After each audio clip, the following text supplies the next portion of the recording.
4 clés pour sortir des troubles du comportement alimentaire qui sont difficiles à entendre mais pourtant hyper puissants.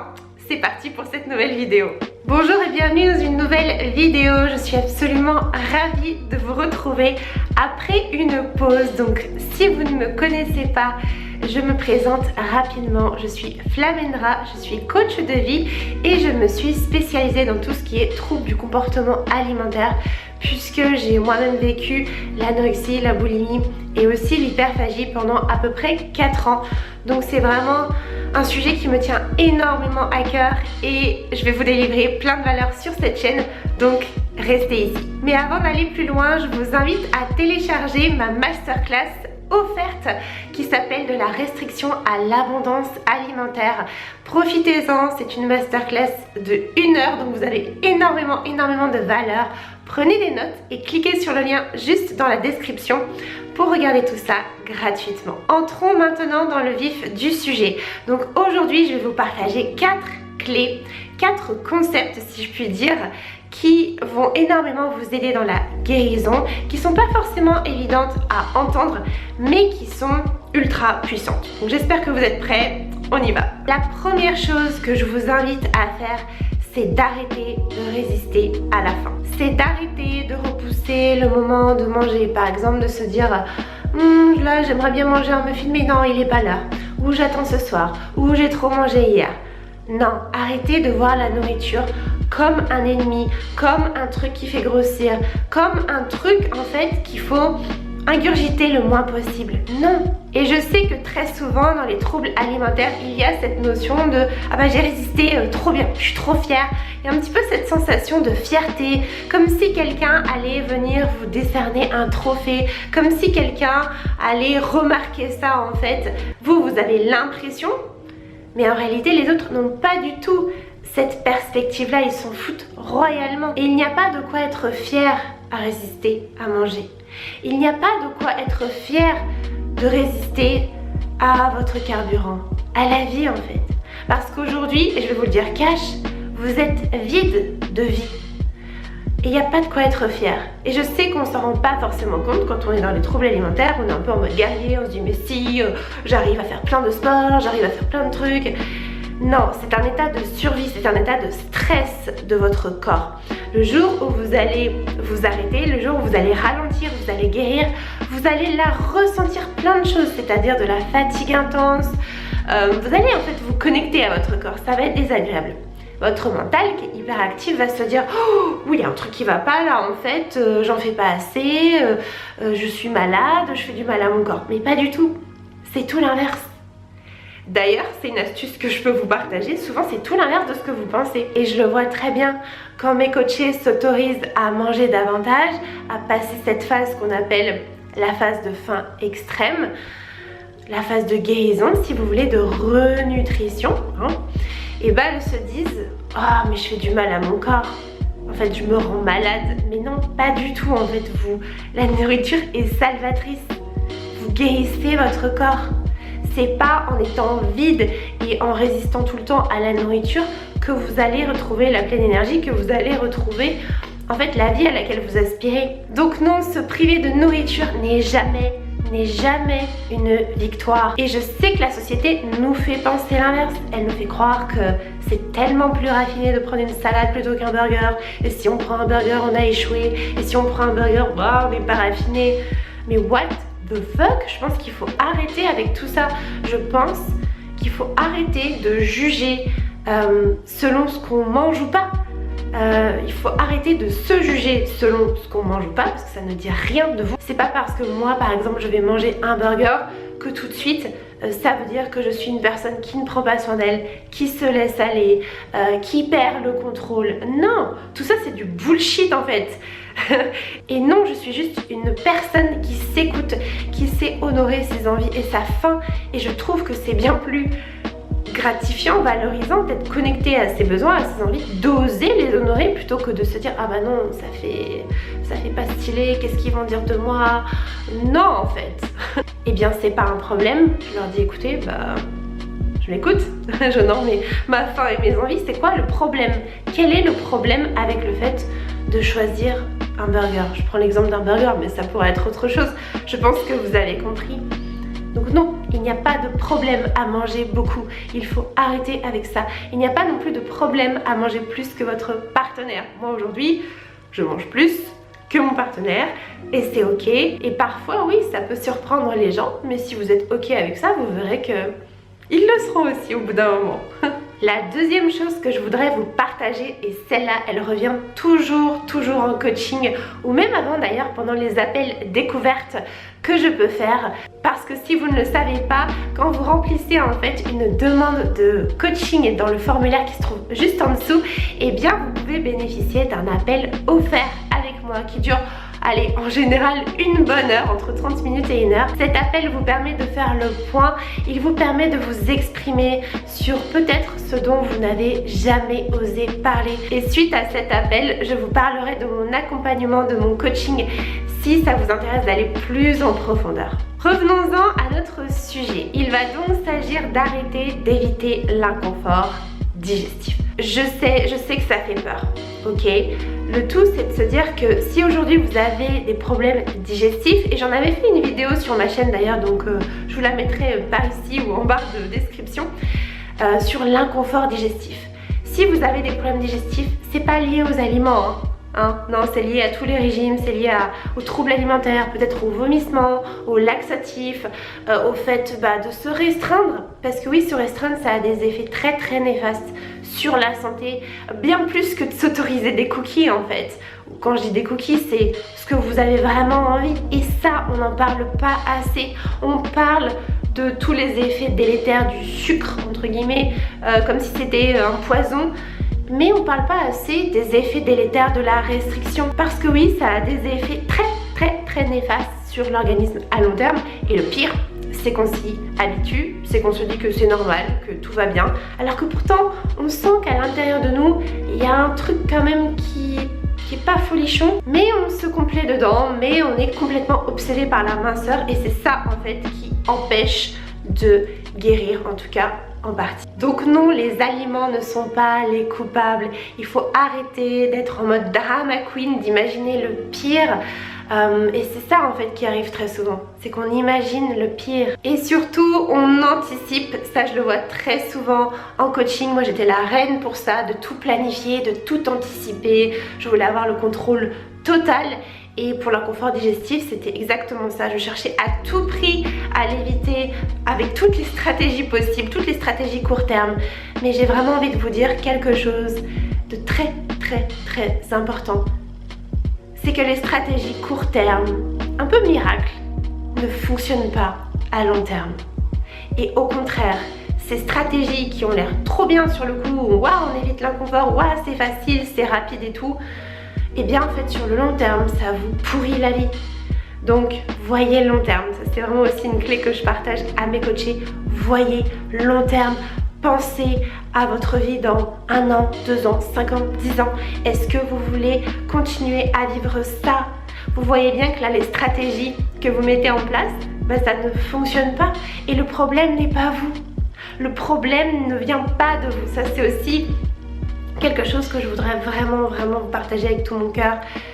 Parce que je sais que quand on est dans les troubles alimentaires, on a l'impression que tout repose sur nos épaules et qu'on est toujours le problème, que ce soit dans les relations, je sais pas, ça se passe pas comme on voudrait, quelqu'un est énervé, on se dit que c'est nous par exemple, alors que pas forcément, ça peut être lié à plein d'autres choses, plein d'autres facteurs. Et il en va de même pour la nourriture. On se dit, voilà, si j'arrive pas à avoir ce corps, si j'arrive pas à manger normalement, c'est moi le problème, je suis un problème à résoudre. Vous n'êtes pas un problème. Je prends ma voix un petit peu de Dark Vador, je ne sais pas, mais vous n'êtes pas un problème. Votre corps n'est pas un problème. Le problème aujourd'hui, il se trouve dans votre état d'esprit en fait, dans votre relation à la nourriture. Moi je dis très souvent que, en fait, le rapport que vous avez avec la nourriture n'est que le reflet du rapport que vous avez avec vous-même. Donc sortez de ce truc de voilà, le coupable c'est la nourriture, le coupable c'est le corps, c'est la société ou je ne sais quoi. Alors oui, la société elle contribue à, on va dire, tous ces mécanismes aujourd'hui que vous avez qui sont pas agréables, on est d'accord. Mais non, en fait. Le problème là, c'est votre perception. Parce que votre corps n'est pas un problème. Tout ce qui se passe n'est pas un problème. Mais vous en faites un problème. En fait, les faits ne sont jamais un problème. Maintenant, on va passer au troisième point. Et ça, c'est quelque chose que vous vous dites tout le temps. Oui, je le sais, je suis dans votre tête. Non, mais en réalité, je l'ai vécu et je le vois tout le temps en coaching. Donc, je le sais. Essayez de faire ce raccourci. J'ai mangé plus que d'habitude. Donc, ça veut dire qu'en fait, j'ai trop mangé. Et si j'ai trop mangé, eh ben, c'est mal en fait. C'est mal. Il faut que je compense. Il faut à tout prix que j'élimine cet excès, moi j'aime pas ce terme, ce craquage, encore une fois j'aime pas ce terme, il faut que j'élimine, parce que si je l'élimine pas, mais oh mon dieu, je vais grossir, je vais prendre du gras, je vais être moche, bon bref, vous avez vos propres dialogues intérieurs qui viennent à ce moment-là, mais c'est ça en fait, et le tout c'est de vous dire non, j'arrête de me dire ça, manger plus que d'habitude, c'est ok. Il y a des jours où je vais manger plus que d'autres parce qu'on n'est pas, on n'est pas des encéphalogrammes plats. La vie c'est pas non, la vie c'est touc, c'est des hausses, c'est des bas, c'est des aléas. C'est un peu comme la météo, vous voyez. Il n'y a pas tout le temps du soleil, il y a des fois des nuages, de la pluie. Voilà, et ben c'est pareil dans la vie. Donc on arrête de vouloir tout contrôler et de penser que l'alimentation c'est un truc tous les jours le même nombre de calories, tous les jours la même chose, tous les jours je me force. Non, ça c'est le meilleur moyen justement de devenir fou en réalité, d'avoir cette charge mentale. Alors, je suis pas en train de dire que vous êtes fou, mais c'est le meilleur moyen d'avoir une charge mentale très élevée et justement d'être complètement déconnecté de ses envies, de ses besoins, de son corps, parce qu'on se force à respecter un cadre ultra rigide et que si on en sort, on se dit qu'on a échoué. Donc il y a vraiment un manque de flexibilité et ça aussi c'est quelque chose qu'on travaille beaucoup en coaching, de s'ouvrir à la flexibilité. Et enfin le dernier point qui est selon moi le plus important, puisque c'est un point mindset, donc état d'esprit, ça c'est vraiment quelque chose que je travaille en profondeur en coaching, c'est une clé profonde. C'est en fait de se dire je vais essayer, ou de se répéter ouais mais c'est compliqué quand même, ou vous savez cette fameuse phrase où vous vous dites c'était la dernière fois, ouais c'était la dernière crise, c'était la dernière fois que je faisais ça, demain je me reprends, demain je mange une soupe, demain je fais du jeûne, demain je ne craquerai pas. Vous voyez ces phrases là qu'on se répète, mais en fait c'est marrant, on se les répète tous les jours, on se dit tous les jours que demain je sais pas, ça va être différent. Et puis en fait, ça revient la même chose. Donc en fait, bon, la stratégie n'est peut-être pas si bien que ça. Une autre phrase que j'entends énormément et que je me disais beaucoup, c'est ah mais c'est pas si grave. Voilà, c'est pas si grave. Bon, je me sens pas hyper bien, mais oh en fait c'est pas si grave. Bon, je peux peut-être rester quand même dans mon trouble alimentaire et puis peut-être qu'un jour ça partira. Peut-être qu'un jour on viendra me sauver. Peut-être qu'un jour... ouais, ça changera. Et en fait, toutes ces phrases qui peuvent peut-être vous paraître anodines ont un pouvoir immense sur vous. Vous le savez, je crois beaucoup au pouvoir des mots. J'adore l'écriture, j'adore tout ça. Et en fait, ces phrases, elles vous placent en position qu'on appelle de victime. Alors, c'est-à-dire en position où vous n'êtes pas au pouvoir de votre vie. En fait, vous laissez le pouvoir à l'extérieur. Or, le pouvoir, il est en vous. Vous êtes créateur, créatrice de votre vie. Vous pouvez faire des choix, vous pouvez faire différemment.